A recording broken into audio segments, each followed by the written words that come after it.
RRB PO exam के लिए quant का प्रैक्टिस सेट। आज का टॉपिक है क्यूब रूट कैसे ज्ञात किया जाता है। क्यूब रूट को हमें याद करना पड़ेगा। जैसे कि 1 का क्यूब 1 होता है, 2 का क्यूब 8 होता है, उसी तरह से 3 का क्यूब 9 होता है, 4 का क्यूब 3 का क्यूब 27,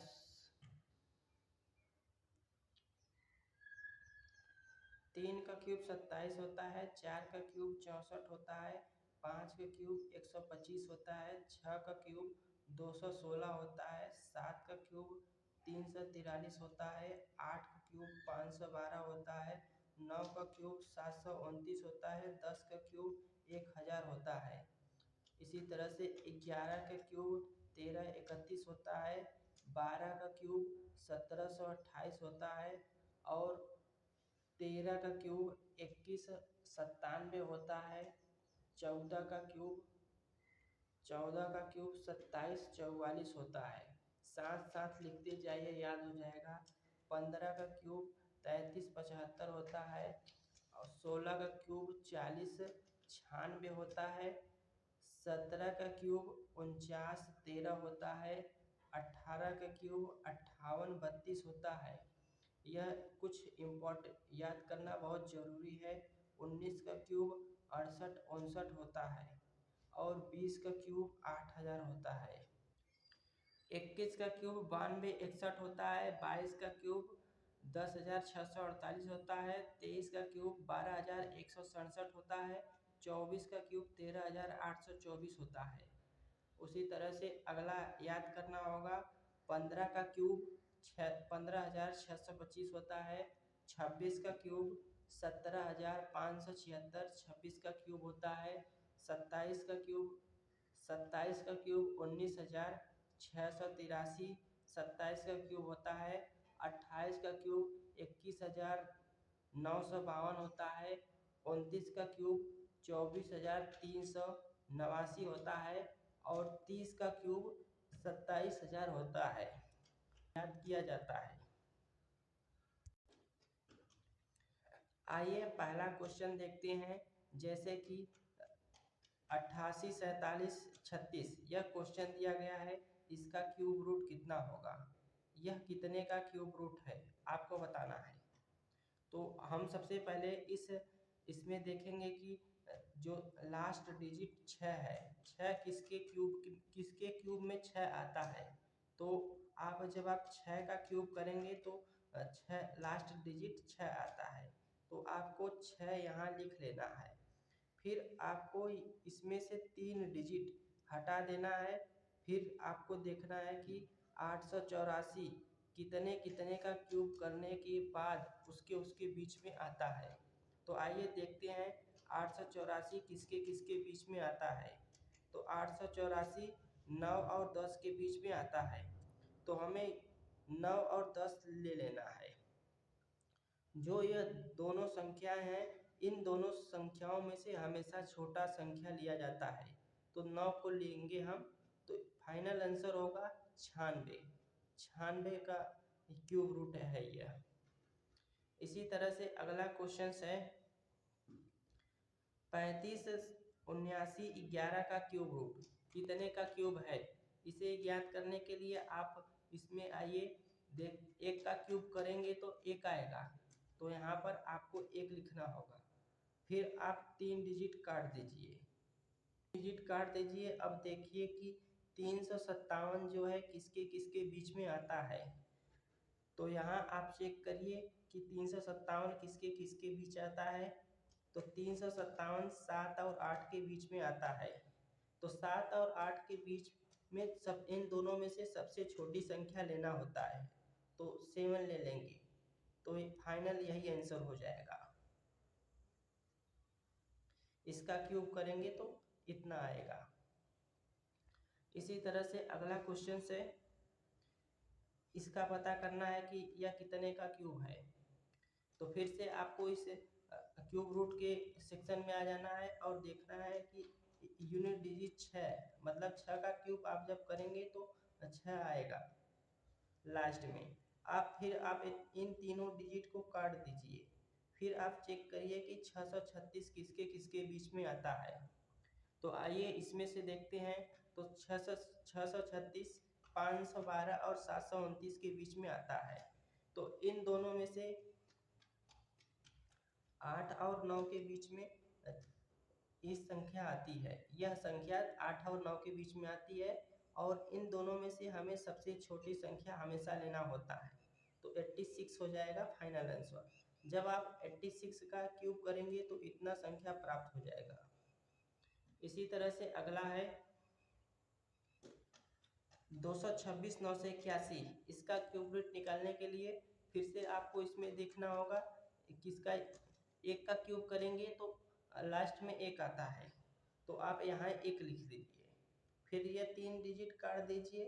फिर से आपको चेक करना है कि 226 किसके किसके बीच में आता है। तो आइए देखते हैं। जो 226 है 6 और 7 के बीच में आता है।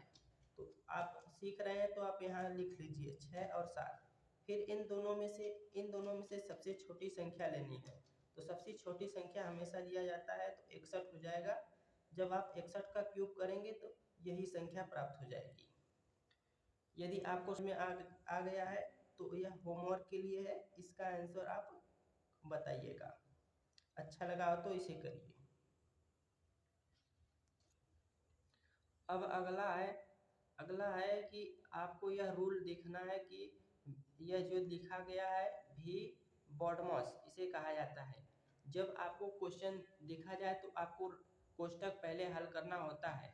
कोष्टक 4 तरीके का होता है। इस तरह का होता है और इस तरह का और इस तरह का कोष्टक होता है। सबसे पहले इसे हल करना होता है।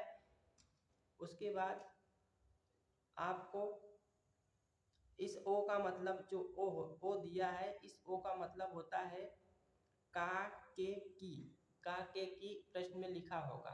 सबसे पहले इसे हल करना है।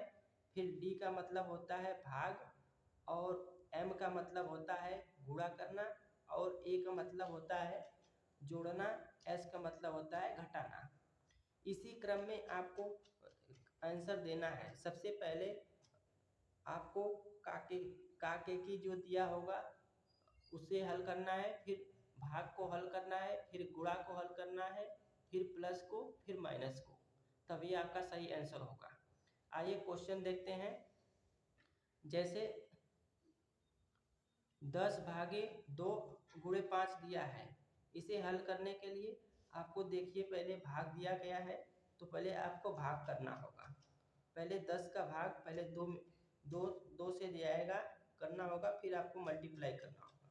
जैसे ही आप भाग देंगे तो यहाँ 5 हो जाएगा।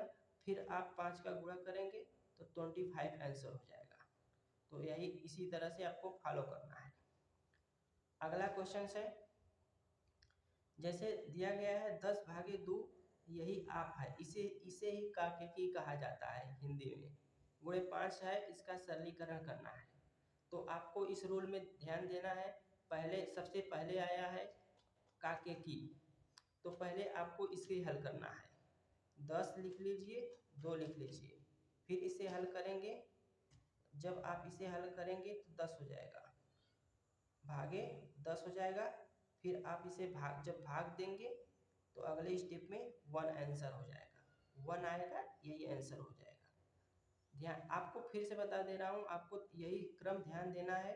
सबसे पहले इसी तरह से करना है जिस क्रम में लिखा गया है।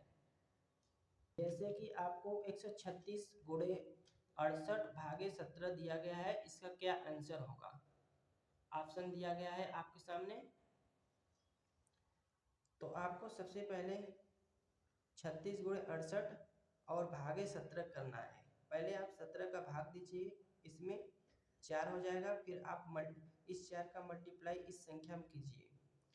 4 का जब हम मल्टीप्लाई 6 में करेंगे तो 24 हो जाएगा। 12 2 14 हो जाएगा और 4 का इसमें गुणा करेंगे तो 5 आ जाएगा। तो आपका आंसर हो जाएगा 544। तो इस ऑप्शन में 544 कहीं नहीं दिया गया है। तो बैंक एग्जाम में ऑप्शन 5 ऑप्शन होते हैं, नन ऑफ दीज का बहुत रोल होता है। आइए अब अगला क्वेश्चन देखते हैं। क्वेश्चन नंबर 2 है 700, इतना क्वेश्चन दिया गया है, इसमें से कौन सा आंसर होगा। देखिए यह 10 अगस्त 2003 आरबीआई ग्रेड बी में पूछा गया है। आइए अब इसे हल करते हैं।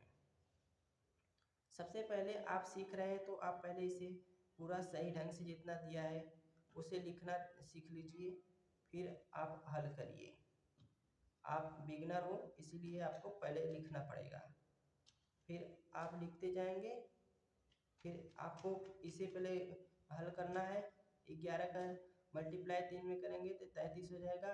11 2 22, 22 में 3 जोड़ेंगे तो 25 हो जाएगा। फिर 11 2 13 हो जाएगा। फिर आप इसे इधर प्लस है तो जब आप आगे करते हैं तो इधर प्लस होता है तो इधर माइनस हो जाता है, तो इसे आपको घटाना पड़ेगा। आप घटा देंगे, 5 में से 3 जाएगा 2 बचेगा, 9 में से 5 जाएगा 4 बचेगा, और 12 में से 3 जाएगा 9 बचेगा, और 5 में से 1 जाएगा तो 4 बचेगा। अब इसे क्या करना है, आपको यह करना है कि यहाँ भाग नहीं है, यहाँ माइनस है, पहले से ही यहाँ माइनस है, यहाँ माइनस है। फिर आपको इस संख्या को माइनस करना है, फिर आपको माइनस वाला संख्या इस पार ले जाएंगे तो प्लस हो जाएगा, और यह प्लस वाला संख्या इस पार लाएंगे तो माइनस हो जाएगा। तो आपको सीधे 78 35 में से 49 और 42 संख्या घटा देंगे। जैसे ही आप 49 42 घटाएंगे फाइनल आंसर आ जाएगा, 3 हो जाएगा। फिर उसके बाद 13 में से 4 जाएगा 9 बचेगा, फिर 17 में से 9 जाएगा 8 बचेगा, फिर 6 में से 4 जाएगा 2 बचेगा। फाइनल आंसर आपका इतना हो जाएगा। कभी कभी आपके एग्जाम में इस तरह के भी क्वेश्चन पूछा जाता है। इसे करने के लिए पहले आपको इस तरह का क्वेश्चन, इस फार्मूला को याद करना होगा। जब भी बेस समान हो तो इस मामले में दोनों घात जो होता है वह जुड़ जाता है। तो आइए देखते हैं। जैसे 17 की पावर 3 5 गुणे 17 की पावर x दिया गया है और 17 की पावर 8 दिया गया है, तो यह दोनों जो बेस है समान है तो घाते जुड़ जाएंगी। 3.5 प्लस x बराबर 8 हो जाएगा। इधर प्लस है, प्लस का जब इस साइड जाए, प्लस वाला संख्या जब इस साइड जाएगी तो माइनस हो जाता है, तो इसे इस साइड भेज दीजिए और माइनस कर दीजिए 3.5। तो फाइनली आपका आंसर 5 और 7 में से 3 जाएगा 4 बचेगा, तो इतना आपका सही आंसर हो जाएगा। तो ऑप्शन कौन सा सही होगा, तो ऑप्शन ए सही हो जाएगा। इसे आपको हल करना है, पहले इसे और इसे आपको जोड़ देना है। आप जोड़ेंगे 17 और 12 29 हो जाएगा, 5 2 7 हो जाएगा, इतना हो जाएगा। फिर आपको घटाना है